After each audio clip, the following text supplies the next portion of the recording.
Oh man, right into him. Gun it. Go, go, go. You know, that doesn't look bad for speed. That doesn't look No, bad for attitude. that looks pretty good. That looks pretty good. Like I said, just a little more in the front, and I think you'll be golden. Yeah, I think Man, that thing sits good. I think he's right. Exactly. A little more in the front. Not much, because it's looking pretty good there. Yeah. And one heck of an Australia there, friend. Yeah.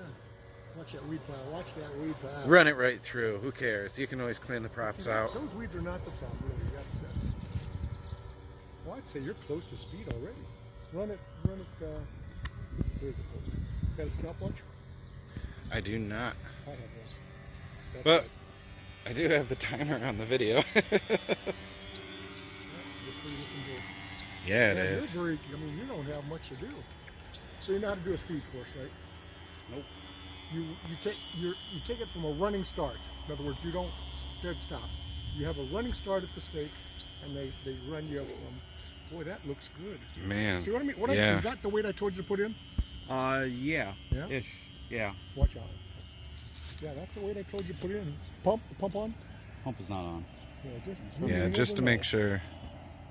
You may not have to pump anything out. No, it's looking pretty good. Do a couple S's, that way if there is any water in there, it moves around. I'd say that looks pretty good. I don't see anything. Nice. Okay. Start over there. Go out a little bit and run a running start.